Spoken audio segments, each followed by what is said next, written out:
तारीख थी 3 सितंबर 1260। 20,000 मंगोल जंगजू फ़लस्तीन के धौल भरी वादियों में गरजते हुए दौड़ रहे थे। उनके कंपोस्ट तेर सुबह की धूप में चमक रहे थे। 40 सालों से कोई फौज उन्हें रोक नहीं सकी थी। उन्होंने चीन को तबाह कर दिया था, फारस को नीस्त और नाबूद कर दिया था और बगदाद को राख के ढेर में बदल दिया था। अब वो एक छूटे चश्मे आलवद की तरफ जा रहे थे, पूरे एतमाद के साथ कि काहिरा चंद हफ्तों में उनके हाथ लग जाएगा।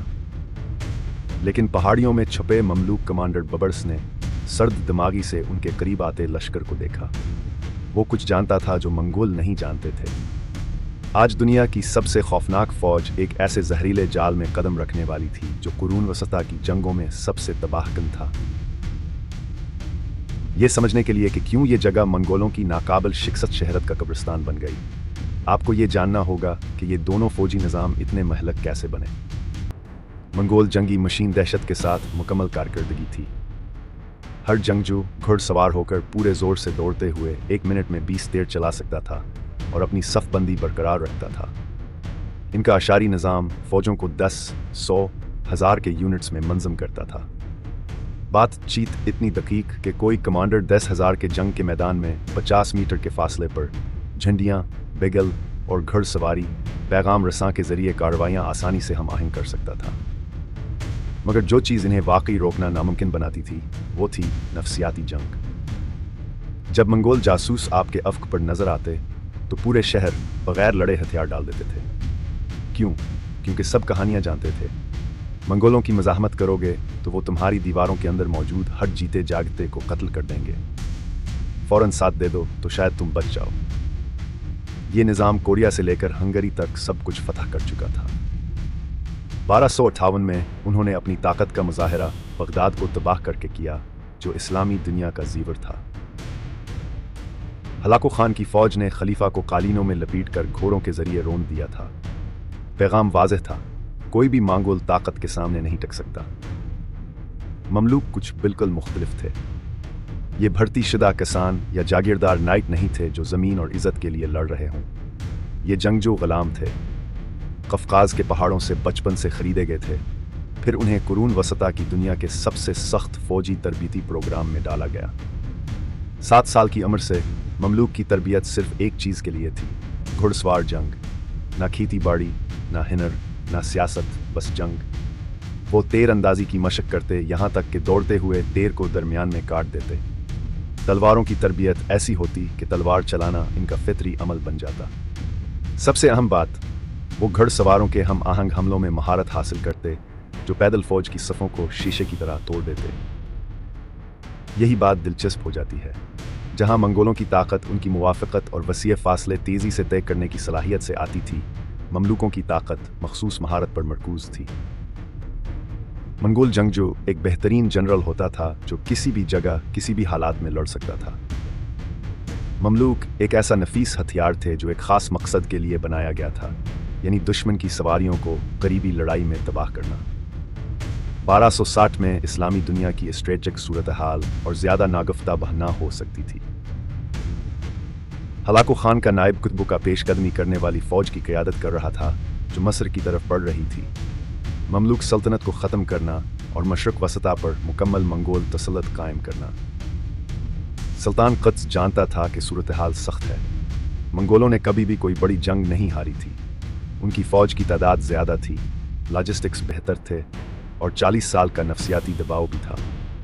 हर साबिक़ा इस्लामी फ़ौज उनके आगे पिघल जाती थी। लेकिन क़ुद्स के पास एक ऐसा फ़ायदा था जिसका सामना मंगोलों ने कभी नहीं किया था। कमांडर्स जिन्होंने उनके फ़ौजी अंदाज को समझा। बैबर्स ने शाम पर मंगोलों की फतह के दौरान उनके तरीके सीखे थे। इसने देखा कि वो दुश्मनों को खुले मैदान में ले जाने को तरजीह देते हैं, जहां उनकी तेज़ी और चालाकी फैसलाकुन साबित होती है। इसने उनकी पीछे हटने वाली फ़ौजों का पीछा करने की हिम्मत को भी नोट किया, जो उनकी बेशुमार फतूहात की वजह बनी। सबसे अहम बात यह थी कि वो एक ऐसी सूरत हाल भी पहचान चुका था जहां मंगोलों की ताकतें कमज़ोरियां बन जाती हैं। ऐसे ख़राब और टूटे हुए इलाके जहां उनके दस्ते बिल्कुल हम आहंगी कायम ना रख पाएं, जहां ताक़ुब बंदिश का शिकार हो जाए, यूं वो नाकाबिल शिकस्त मंगोल मशीन आखिरकार अपनी हमपला से टकराई। मंजरनामा तैयार था 13वीं सदी की सबसे अहम जंग के लिए। एक तरफ वो सल्तनत जिसने कभी शिकस्त नहीं खाई, ऐसी फौज के जनरल्स के ज़ीरे कमान जिन्होंने दुनिया के निसफ हिस्से को फतह किया था। दूसरी तरफ मुंतखब गुलाम जंगजू आखिरी बड़ी इस्लामी ताकत की हिफाजत कर रहे थे, एक ऐसे कमांडर की क़यादत में जो सब कुछ दाव पर लगाने को तैयार था, एक बेहद ख़तरनाक जवा खेलने के लिए। मंगोलों की शिकस्त नामुमकिन समझा जाने वाला वो तासर हमेशा के लिए ख़त्म हो जाएगा। 3 सितंबर 1260 की सुबह इन जालवत की वादी पर रोशनी फैली। कितबोका की मंगोल पेशकदमी ने पहाड़ियों पर चढ़कर पानी के चश्मों पर नज़र डाली। उनके घोड़े ठंडी सुबह की हवा में सांस ले रहे थे। उन्होंने बिल्कुल वही देखा जो वो तवक्को कर रहे थे, पानी के करीब ममलूक फौज का एक दस्ता। तकरीबन 3000 घड़सवार ढेले अंदाज में जमा थे।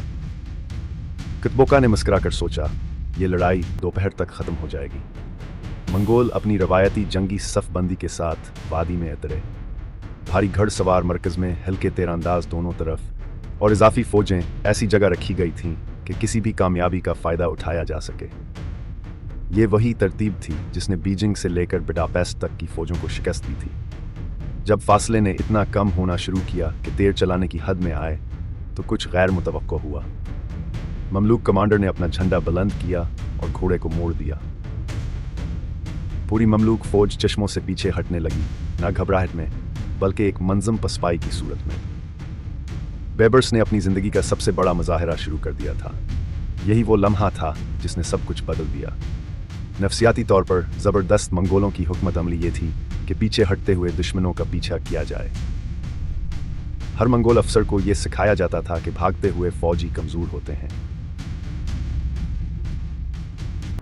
जब आपका दुश्मन भागे तो आप उनका पीछा करें और उन्हें छोटे छोटे हिस्सों में तोड़कर ख़त्म कर दें ताकि वो दोबारा जमा ना हो सकें। किबुका ने खुद ये हुकमत अमली कई बार कामयाब होते देखी थी। मोही की जंग में पीछे हटते हुए हंगरी के घड़सवारों को हज़ारों की तादाद में मार दिया गया था। लेनिका में पोलिश सिपाहियों को उनकी वापसी के दौरान मुकम्मल तौर पर ख़त्म कर दिया गया था। पीछे हटना मतलब शिकस्त। लेकिन बेबर्स ने मंगोल नफ्सियात की एक अहम बात समझ ली थी।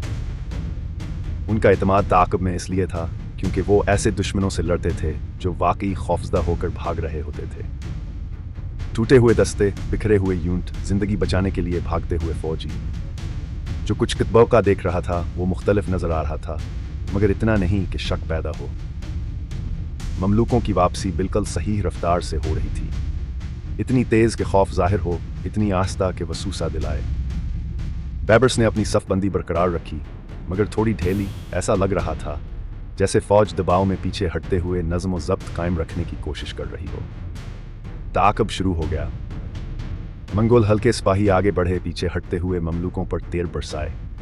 कुछ तीर हदफ पर लगे और ममलूक जंगजू घोड़ों से गिर पड़े। दुश्मन के ज़ख्मी होने का मंजर इस बात की तस्दीक था जो कितबुका पहले ही समझ चुका था। ये वाकई पीछे हटना था, कोई जाली वार नहीं। मेल बा मेल मंगोल और आगे बढ़ते गए। वादी में दाखिल होते ही उनकी सफ़ें खुंचने लगें, क्योंकि तेज़ रफ्तार दस्ते आगे निकल गए और सस्त रफ्तार पीछे रह गए। वो सख्त हम आहंगी जो मंगोल फ़ौजों को तबाहकुन बनाती थी, पीछा बढ़ने के साथ ढेली पड़ने लगी। बेबर्स ने इस धोखा को पूरे जोश व खरोश से कायम रखा। इसकी पछवाड़े की हिफाजत इतनी ही सख्त थी कि लगता था जैसे वो मायूस होकर लड़ रहे हों, और इतनी कमज़ोर कि दुश्मन को पीछा जारी रखने की तरगीब दे रहे हों। जब मंगोलों का दबाव बढ़ा तो इसने छोटे गिरोहों को मरकज़ी फ़ौज से अलग करने का हुक्म दिया ताकि ऐसे यूनिट की नकल की जा सके। टूट फूट जो मुकम्मल ज़वाल से पहले हुई। वादी में 3 मील के अंदर कितबुका ने एक महलक फ़ैसला किया। दुश्मन की टूटती हुई फ़ौज को देखकर उसने अपनी इजाफी फोर्सेस को पीछा करने के लिए भेज दिया। पूरी मंगोल फ़ौज अब वादी की ज़मीन पर फैली हुई थी। उनकी तवज्जो मुकम्मल तौर पर पीछे हटते हुए ममलूकों पर मरकूज़ थी। तभी बेबर्स ने जाल चालू किया। वादी के दोनों तरफ पहाड़ों में छुपे हुए 2 बड़े ममलूक दस्ते मुकम्मल खामोशी से इंतज़ार कर रहे थे। सुल्तान कत्स मशरकी दस्ते की क़यादत कर रहा था, तकरीबन 5000 भारी घड़सवार। बेबर्स का नायब मगरबी गिरोह का कमांडर था, जहां तकरीबन 8000 सवार जंगजू थे। तेशिद हाशारे पर दोनों दस्ते एक साथ छुपने की जगह से निकले। नफसियाती तौर पर यह हिज़्ब दस्ताथिर था। मंगोल जो हारे हुए दुश्मन का खाली वादी में पीछे कर रहे थे और अगले लम्हे उन्होंने खुद कोने घुड़सवारों के घेरा में पाया जो तीन तरफ से एक साथ हमला कर रहे। मंगोलों के जंगी राब्ते जो खुले मैदान में बहुत मुअस्सर थे वो हास मौका पर नाकाम हो गए। अफरात फरीम चिया हुई थी। यूनिट कमांडर्स अपने सीनियर्स को धोला और हंगामे में देखे नहीं पा रहे थे। सिंह बजाने की आवाज़ घोड़ों की ठोकर और हथियारों के टकराव में धुंस गई थी। दिसाशारी हंजाम जो बराज़मों में फौजों को मंजम करता था चंद ही मिनटों में बेकार हो गया, लेकिन यहाँ ममलूकों की तरबियत की फौकियत फैसलाकुन साबित हुई। जहाँ मंगोल जंगजो मोबाइल तीरंदाजी और मरबूत चालाकियों में माहिर थे, ममलूकों ने अपनी पूरी ज़िंदगी ख़ास तौर पर इस किस्म की लड़ाई के लिए तैयार की थी। घर सवारों की करीबी लड़ाई। इस शदीद जंग में ममलूक जंगजुओं ने अपने हरीफों को मंजम अंदाज में शिकस्त दी। उनकी भारी ज़रापोशी मंगोल तीर की चोटों को रोक लेती थी। उनकी अमदा तलवारबाजी ने मंगोल फौज की सफ़ों को चीर डाला। सबसे अहम बात यह थी कि उनके घोड़े ख़ास तौर पर अफरातफरी में लड़ने के लिए तरबियत याफ्ता थे, जबकि मंगोल घोड़े खुले मैदान में रफ्तार और बर्दाश्त के लिए पाले जाते थे। कुतुबुका ने बहुत देर से समझा कि वो चालाकी में पिछड़ चुका है। तजुर्बाकार कमांडर ने अपनी मुंतशिर फौज को जमा करने की कोशिश की, लेकिन हुकमत अमली की सूरत हाल बेउम्मीद हो चुकी थी। घिरे हुए करीबी लड़ाई के इलाके में तादाद में कम और बिल्कुल गैर मुतवक्को तौर पर हमले में आई मंगोल फौज बिखरने लगी। जब कुतुबुका गिरा तो मंगोल मुज़ाहमत मुकम्मल तौर पर ख़त्म हो गई। वो बच जाने वाले जो इस वादी से फरार हुए दमिश्क वापस सिर्फ शिकस्त की खबर नहीं लेकर आए, वो एक ऐसे ख्याल की मौत लेकर आए जो 40 सालों तक कुरून वसता की दुनिया पर छाया हुआ था। मंगोल कबाइल की एक बड़ी फौज खली लड़ाई में मुकम्मल तबाह हो गई थी, न कि महासरा या गोरिल्ला जंग के जरिए, बल्कि ऐसी बराह रास्त करने जहां मंगोलों की बरतरीन नाकाबिल शिकस्त समझी जाती थी। इसकी हिकमत अमली के असरात 3 बराज़मों तक चंद महीनों में फैल गए। यूरोप में जहां बादशाह मंगोल हमले की तैयारी कर रहे थे, ये खबर पीर्स से वियना तक जश्न का सबब बनी। वो नाकाबिल रोक ताकत आखिरकार रख गई थी। इस्लामी दुनिया में जलालुद्दीन ने मज़ाहमत की एक नई लहर पैदा कर दी। शाम के वो शहर जो मंगोल हुक्मरानी को मान चुके थे, उन्होंने अपने काबिज़ों को निकालना शुरू कर दिया। हलब से लेकर हमस तक मकामी कमांडर जो हलाकों की हुक्मरानी को तस्लीम कर चुके थे, अचानक हमत पाई कि बगावत कर सकें। लेकिन इसका नफ्सियाती असर सियासत से कहीं ज़्यादा गहरा था। मंगोल सल्तनत ने अपनी तोसी एक सादा ख्याल पर कायम की थी कि मज़ाहमत बेकार है क्योंकि मंगोल की फतह यकीनी है। ये ख्याल जलालुद्दीन की धौल में दफन हो गया। हलाको खान को ईरान के दारुल हुकूमत से तबाही की खबर मिलते ही एक नामुमकिन फैसला करना पड़ा। वो अपनी बाकी मानदा फौज को कुतुबुका की शिकस्त का बदला लेने के लिए भेज सकता था, लेकिन इससे इसके मशरकी इलाके चीनी बगावत के लिए खले रह जाते, या फिर वो अपनी मौजूदा फतहों को मजबूत करके ये कबूल कर सकता था कि मंगोलों की तोसी अपनी हद तक पहुंच चुकी है। इसने मजबूती को तरजीह दी और वो मंगोल जंगी मशीन जो पैसिफिक ओशन से लेकर बहेरा रूम तक चली आ रही थी रोक दी गई। मस्र की सरहदों पर जालूत को दूसरे मंगोल नाकामियों से जो चीज़ मुख्तलिफ बनाती थी वो ये थी कि मंगोलों को पहले भी शिकस्तें हुई थीं, मगर वो हमेशा ऐसे हालात में थीं जिनकी वजाहत की जा सकती थी। जापान पर हमले के दौरान ख़राब मौसम, मशरकी यूरोप में लंबी सप्लाई लाइंस, अजीम खान की मौत के बाद सियासी अदम इस्तेहकाम। जालूत के मामले में ऐसी कोई बहाना नहीं था। मौसम बेहतरीन था, सप्लाई मुकम्मल थी, कमान यकजा थी और तजुर्बाकार जनरल की क़यादत में माहिर फौजी मौजूद थे। ममलूकों ने बस सीधा मुकाबला जीत लिया था। वो इन्हें बेहतर हुकमत अमली और तरबियत के ज़रिए शिकस्त दे रहे थे। इस जंग ने साबित किया कि मंगोल फौजी बरतरी कोई मावराई ताकत की वजह से नहीं थी, बल्कि ख़ास हुकमत अमली की बुनियाद पर थी जिसे सही हरीफ और सही हालात में रोका जा सकता था। एक नस्ल के अंदर मुत्तहिदा मंगोल सल्तनत कई मुकाबला करने वाली खाना बादशाहियों में तकसीम हो गई। गोल्डन होर्ड, एलखानियत, ईवान ख़ानदान और चगताई खाना, सब ने अपनी कानूनी हैसियत का दावा किया, लेकिन किसी के पास वो ज़बरदस्त फौजी बरतरी नहीं थी जिसने मंगोलों की फतह को नागज़ीर बना दिया था। मंगोलों के फैलाव का दौर ख़त्म हो चुका था, मंगोलों के ज़वाल का दौर शुरू हो चुका था, और ये सब एक वादी में शुरू हुआ जिसे ईन जालूत कहा जाता है, जहां एक ज़हीन कमांडर ने साबित कर दिया कि दुनिया की सबसे खौफनाक फौज को भी सही वक्त पर सही जाल में फंसाकर तबाह किया जा सकता है।